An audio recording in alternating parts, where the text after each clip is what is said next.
Welcome to Diaspora's Career Challenges, where we dive into the questions every diaspora and immigrant loves to hear.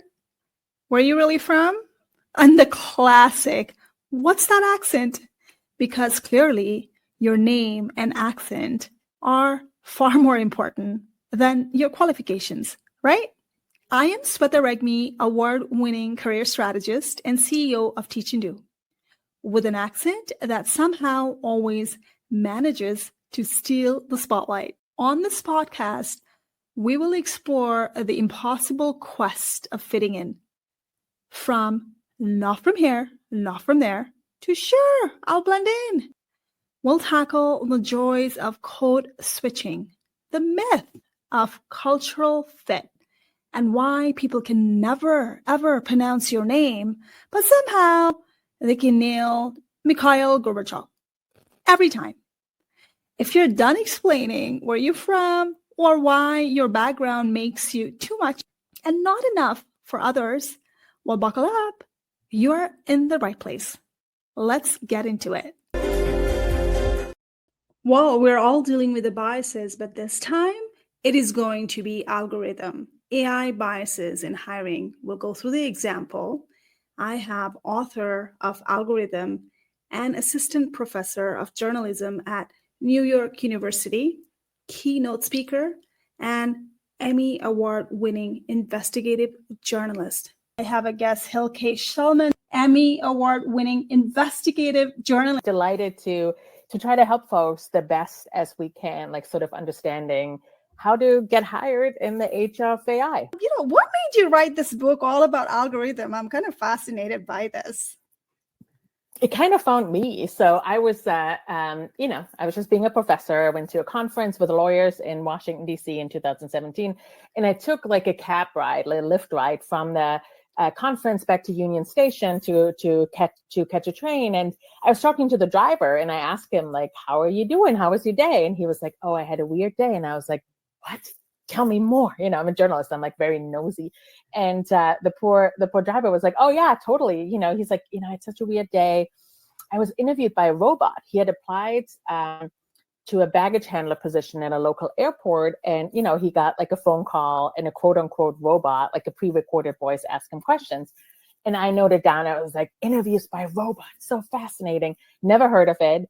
And then I started digging and I really found out that this is like very prevalent, especially in the United States and in some other countries, right? That like for hourly work in like hospitality and fast food and in retail, a lot of the application is streamlined, digitized. AI is being used on folks, and we see it more and more. We saw, Delta Airlines used AI for hiring flight attendants, and we've seen like a school district using it to hire teachers. So we see it broadening and broadening out. And I think lots of folks didn't realize what is happening in this space. I went to some of these HR tech conferences, right? They're like 10,000 people who work in HR, hundreds of vendors that all have AI. Everyone is buying these AI tools. But when I spoke to job applicants who did like one-way video interviews where you get pre-recorded questions on your phone or on your computer and you just record yourself answering, right? Like there's no other person on the other side. People always thought that like a human recruiter watches those videos. All the job applicants I've ever talked to, and that may be true, but there's definitely a lot of AI solutions out there too that just, read out the words that people use and make an inference who is possibly going to be successful at the job. I just realized a lot of job applicants are not prepared or don't know enough about this new world that we are in. Let's put it in a book. Like there's a lot going on. We see AI being used on continuous social media background checks. So companies monitoring their workers' social media to check if they're maybe have like signals of racism, of toxic behavior. And then we see it being used to monitor what everyone does on their computer or in the warehouse. And then we see it now too, that companies use AI signals to possibly fire workers. So it's used all along the gamut of the world of work. So I thought like it's a lot, and we need to bring it all together and let people know what's happening. Absolutely. And we need to be very transparent about the process. And I recall during my hiring days as a hiring manager, I came from the financial institutions, and we had all these tests, but I never recall going through the AI one-way video interview, thankfully, back in 2017. And we definitely had personality tests where managers were sent the scoring. They've never involved us at all with the vendors. All we got was the score. And they said they're the cultural fit. And probably that was based on the top performer, whatever it is. Yeah. And when they come in, they're not matching me with the employee that I'm hiring. They're matching from the fit perspective. And I found it was total bias. And because it could change from the leadership to leadership environment, how are they measuring?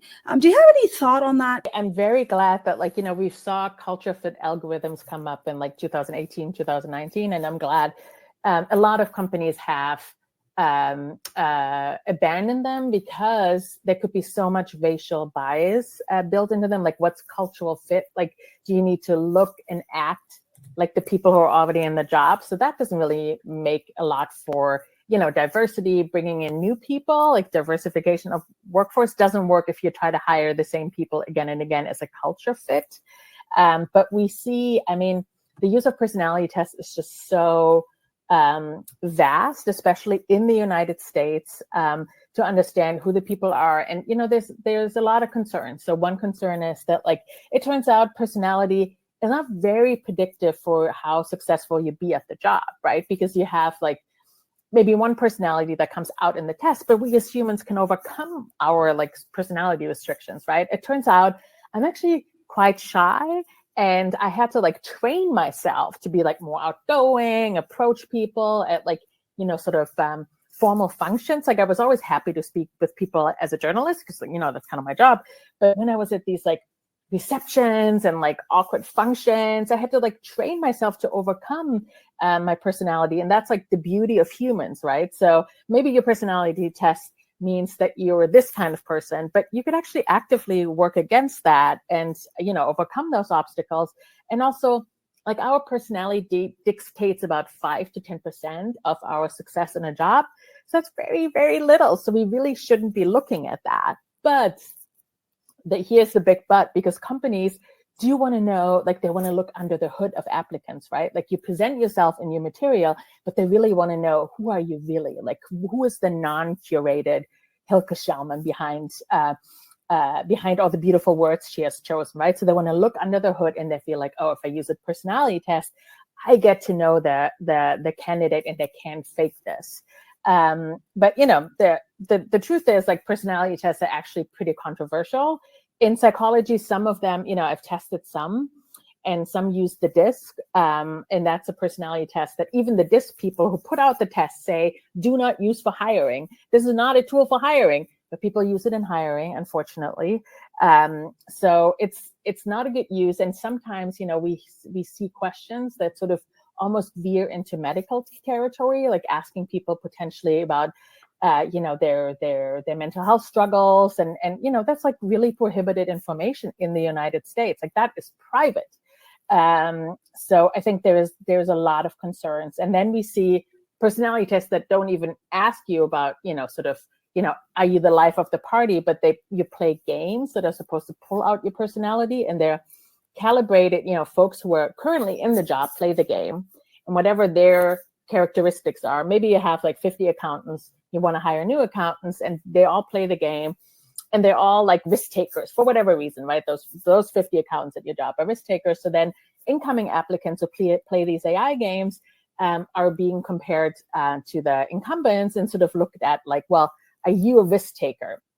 So there's a couple of things right? Is pumping a balloon, which I had to do for my risk-taking ability, does that actually have to do with anything on the job? No one is pumping balloons unless they do, they have a party business. Mm-hmm. But that's one question. Then also what does maybe I'm a total maverick in AI games, right? I'm totally risk taker, but am I really a risk taker in the real world? It's not very clear. And also then the other question is is risk taking actually part of the job, right? Do accountants actually have to be risk takers, or is it just some random thing that they all have in common? And the same question is like, how are you going to diversify if you're just trying to hiring the same people based on the personality of the people who are already there, right? And does the personality actually matter that much? So I think there's a lot of things that are really questionable in the realm of hiring, and I want to help job applicants, but I also want to help HR folks to be more skeptical, to question some of these tools that their company asks them to use, and really think through, like, is there science behind here? Is this fair? Like, are we actually doing a fair thing here to job applicants? That's a great point. And I love the pointer on DEIB. For those of you who do not know the acronym, diversity, equity, inclusion, and the belonging.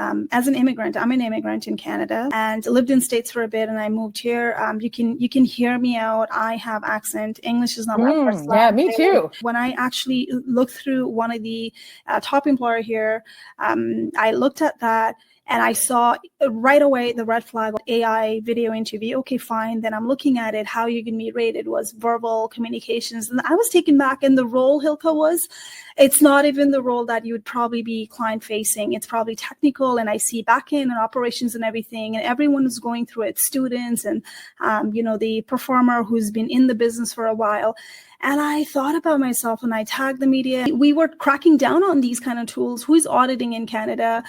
Where's the compliance body? Who's protecting people like us who have accent? We have huge accent bias all around the world, even within the English-speaking community decides who gets hired. If you have any example that you've tested personally. I like putting myself in the shoes of job applicants. Like, how do these tools work? Like, how do job applicants interact with them? How does it make you feel to do a video interview, right? How does it feel? I was kind of nervous for a lot of these tests.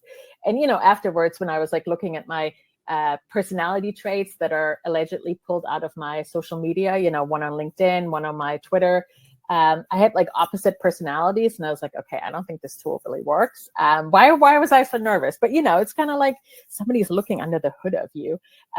So I'm also really concerned because, maybe because I'm an immigrant too in the US. I'm originally from Germany. German is my first language, and I always wondered, because in video interviews, what the tool does in most cases, right? They're a little bit different AI tools, but we've seen like facial expression analysis, intonation of the voice. Luckily, because there's no basis in science, those have gone a little bit out of fashion. They're still there, but not as many. But what we see now is that a lot of the video interviews, if AI is used, it will take the audio from the video interview and transcribe it into text. And then the computer will analyze the text and sort of infer, are you a team player? Would you be successful at the job based on different, sort of traits and dimensions?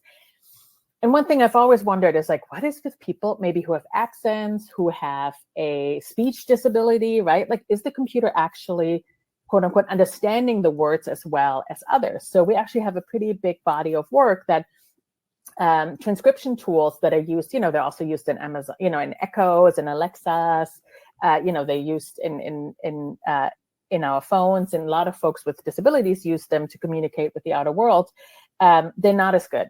They don't pick up words as well as from folks who speak, who have an accent, with a speech impairment, also folks who speak, maybe something like a dialect or African American vernacular, like these, because the tools are often trained on, maybe native English speakers. And so folks with accent, they're just less dominant in those in the training data. So I tested a tool. I went to HR Tech, and one of the tools was marketed to Western companies saying, hey, do you want to hire call center employees overseas in the global South usually, right? And one of the criteria that they have to have is that they need to speak English, because, they're going to interact with the English speaking customers. So I was like, wow, this is cool. Interesting. This tool is going to find out how well I speak English. So I, get a phone call from the AI interviewer, Christine, and she asked you a bunch of questions. And first I answered in English, and I sort of talked about my job experience. I did just a normal interview. And I got an 8.5 out of 9. And I was labeled English competent. And I was like, wow, it's a great tool. I found out that, I really, I have a knack for English, and, look at me excelling. And then I thought, let's test the tools. And when I talk to vendors, they always tell me, oh, if somebody has an accent or they have a speech impairment and the tool, quote unquote, cannot understand them, they have to reach a certain threshold. And if they don't reach that, the AI tool will send them to a human recruiter, and they maybe have like a two-way interview. And there would be some sort of, error message. So I was like, okay, let me just test the tool and speak to it in German, which is my native language. And so I answered all the questions, and I didn't even actually say anything in German related to the job. I just read the Wikipedia entry on psychometrics, psychometry, in German. And, I sent it off, and then I got an email, and I was shocked. I got a 6 out of 9 English competency, and I was scored competent in English. And I was like, I didn't say a word in English. I just spoke German. Like, how on earth does this tool not recognize that I didn't speak the target language, but then also gave me a competency score that I was competent? Like, I would have been gone to the pile, I would have made it to the next round. And I was like, how is that possible that these tools do not work as advertised at all? Like, that seems pretty unfair. So I think those are kinds of things that I tested, and I'm now working with like a computer scientist and a sociology professor to actually test thousands of audio snippet of folks who are have a speech impairment and folks who don't have a speech impairment, and to understand, like, are they actually being picked up at similar rates, or does one have a higher error rate in these transcription tools? And the truth is, like, there aren't a lot of regulatory agencies that do this kind of benchmarking and checking. Are these tools fair? Are they not? Like, anyone can build a tool and put it on the market today. I take my intonation of my voice and the words that I speak, and I spoke to it in German again. And what happened, it actually made a transcript. And in the transcript, it's total gibberish. It's like nematode, sociology, does it iron? I mean, it's like, makes no sense with this transcript made out of me speaking German, because obviously it tried to connect the German sounds to some English words, right? But like, and I was scored 73% match to the job. And I was like, this is total gibberish. Like, I didn't do an interview. This is pretty crazy. So I got on the phone with the developers, and they were like, oh no, the tool totally got that you didn't speak English, but your intonation of your voice was like 73% match. And I was like, the intonation of my voice, what does that have to do with the job? Like, there's no science underneath here. So I do have a lot of questions about these tools and how we're using them on humans. And I try to tell vendors and companies that I was like, hiring matters. Like, it's a high stakes decision making. Like, I care about the job that I have, right? Like, most of us need to work to make money, to put a roof over our heads, and feed our children. And also, like, I think a lot about, like, my job is certainly part of my identity, right? Like, a lot of us want a job that is fulfilling and make us thrive in the world. And it matters if we get a job. And I would be, I'd be sad if I don't get a job because I'm not qualified, or there's a more qualified candidate. But I would be really upset if I don't get a job because of faulty algorithm. I've talked to job applicants who applied for their dream jobs, encountered an AI screen and got rejected. And, we don't know why. I don't know if that tool worked or not. I have no idea. But, it's really sad, and they couldn't get a second chance, and, they had to move on. And so I do think we really need to take a closer look at these tools. Absolutely. And I was talking to another client, and he said he was in IT. When I was coaching him, it came up that they built the software for testing for IT people. And the AI would track down if the eyes were moving somewhere else as well, and it would be potentially considered they were cheating. So they're not allowed to look somewhere else. There are neurodiverse people. And as you said, maybe there's something with the speech disabilities, anything like that. How are you going to accommodate those people? It's really not fair. They do have to provide the accommodations earlier. And I think the solution could be the options are this or this. And I know that some top employers actually started to do that, even the written one, right? So if you are coming up to the face-to-face round, they have said, okay, this is a written round for you, send it in, and then that makes people feel better, because some people are really good at writing, some people are really good at verbal communication as well. And again, going back to the DEIB, which is if you're trying to hire a cultural fit, you're trying to hire the similar mindset, and you're lacking that DEI initiative altogether, because we are a cultural ad, whether we're an immigrant, whether we speak second languages, whether there's a disability, whether we are part of some kind of community, right? So that compromises the DIB process. And I am extremely happy that you've done the testing, and this is why you're here to faulty AI tools. I'm so interested in finding this out. In your book, you said, what are the examples provided by whistleblowers who shared results of the faulty AI and then, algorithm? Facial expression was one thing, and tools that predict from our voices if we are depressed or anxious. Like, do you have any example of it? I do have an example. So this is something that I've looked at. This was used. It's called vocal biomarkers, and it's sort of a new science wave that looks at can AI tools pull out information about a diagnosis of maybe about our mental state just of our voices speaking. And a company, there's a bunch of startups, and one of the companies used it on students during the pandemic at Menlo College in California. And the students could pick up their phone and leave 30 seconds voicemail, quote unquote, and say oh, my day is this, and then the tool would score you how anxious or depressed you are today, and sort of give you possibly some help.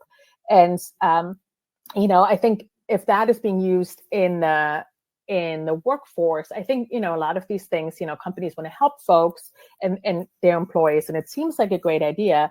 But I also feel like it could be that then your manager looks at all your results and feels like, oh, this person is depressed. And if there's layoffs, maybe they're gonna, get rid of the depressed people, right? And we've seen this before. Like, once you have the data, it's really, really hard to ignore it. So when I talked to an analyst, he said he talked to a lot of companies, and one of the companies that he talked to, they did swipe in data to look for folks they need to promote who are superstars, and that was just based on how many hours a day you spend at your desk. And I was like, that's already a dubious way to think about, who's successful at the job, because I can sit at my desk for 10 hours and do nothing, right? Like, you always really have to look at the results, not at swipe in data, who's longest at their desk, because people with disabilities, and especially people who are caregiving obligations, that are often mothers, right? Like, they can't actually sit at a desk for 12 hours. So that's kind of unfair. But then what also happened is when the pandemic hit and the company had to do layoffs, they wanted to look at that data too, and lay off the people that didn't spend a lot of time at their desks. But it's like, wait, but what if they go through a sickness or a loved one is sick? Like, they might still be, really good employees. Like, I feel like a lot of times we forget that, these are just signals that we can track, right? Because we have the technology to track, but is it actually meaningful to use the tool? They may bring in outside counsel, like employment lawyers and others, maybe to look at the technology and see, what's the privacy concerns? Should we use the tool? And I spoke to those people, and they couldn't tell me. They all had to sign non-disclosure agreements. They couldn't tell me exactly what company, but they could tell me what went wrong. So a couple of them looked at resume screeners. That companies use. You send in your application, and for a lot of companies, they get hundreds or thousands of applications per role, so 1 million applications a year. There's not enough humans to go through all of these resumes, right? And also, I have to say, humans are pretty biased in hiring too, so we may not want to go back to that. So companies use technological solutions, and the problem is, what some of my sources have found was really disturbing. So one, for example, found that in a resume screener, the tool used the word Africa or African American as a sort of sign of something, as a meaningful word. So if you had the word Africa or African American on your resume, you either get upgraded or downgraded, and that's a real problem. That's about your like ethnic identity. That has nothing to do if you were skilled for the job, right? And that's what we really care about. Like, we should hire people based on their skills and abilities.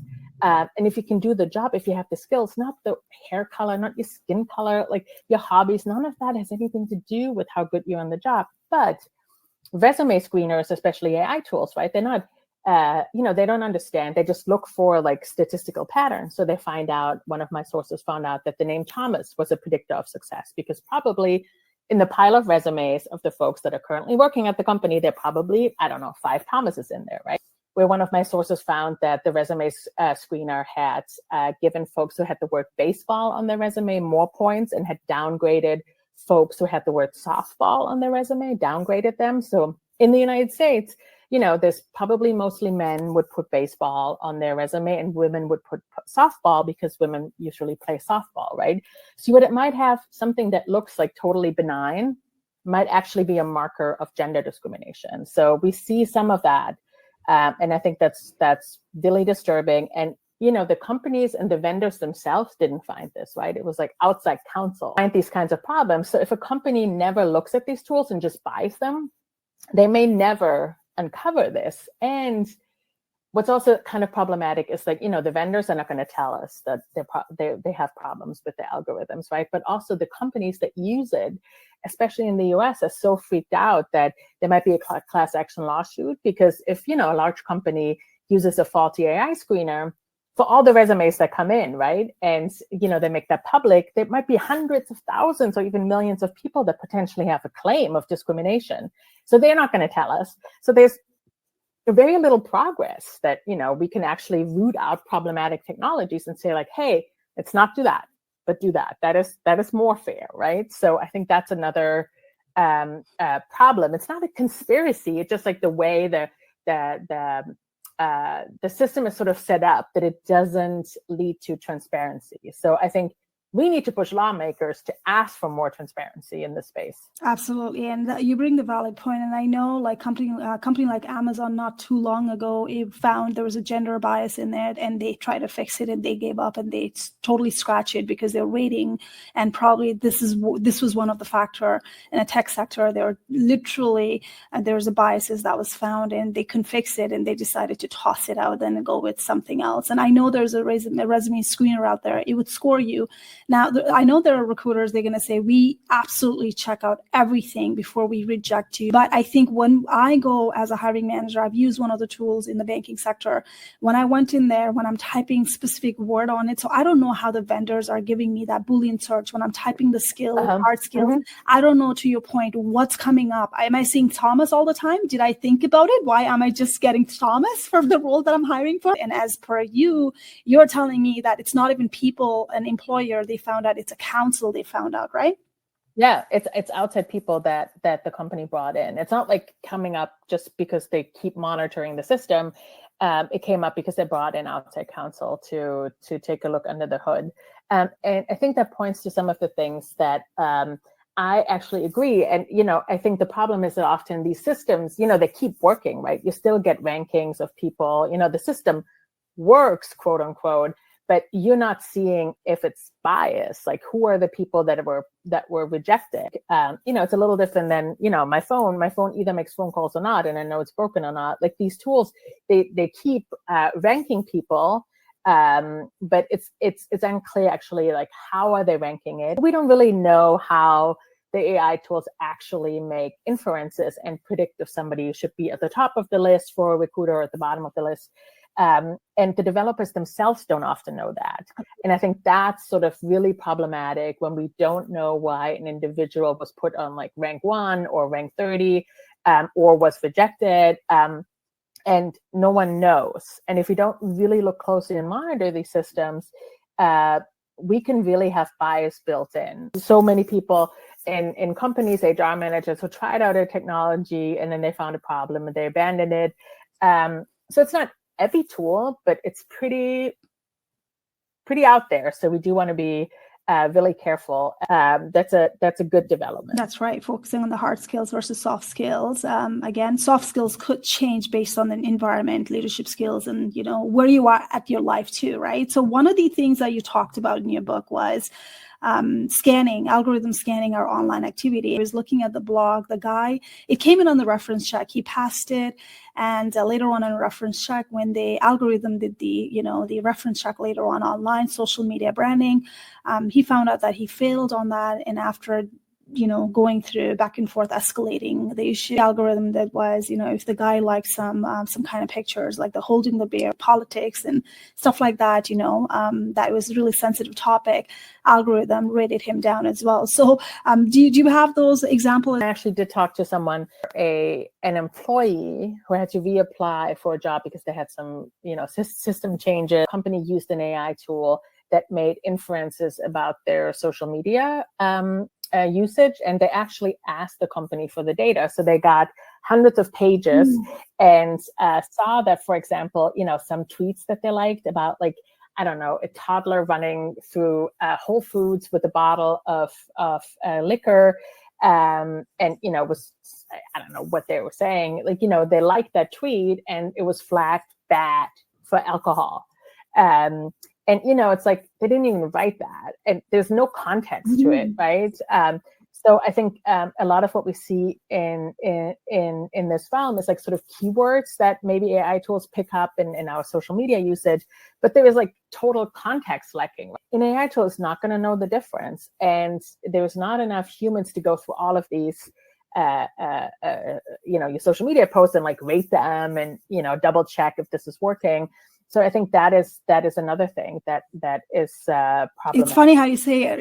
We go from resume scanning where, people are downgraded based on the algorithm. Even if the recruiters are looking for it during the Boolean search, they might not end up because of name or whatever it is, the wording on the keyword of the resume, to now going to the reference check, social media, and to get a promotion as well. They're watching you and you have no idea until that guy asks, right? And now we're going to fail the reference check, even though we are so good at what we do based on the algorithm, and he's most likely not going to get promoted too. This is crazy.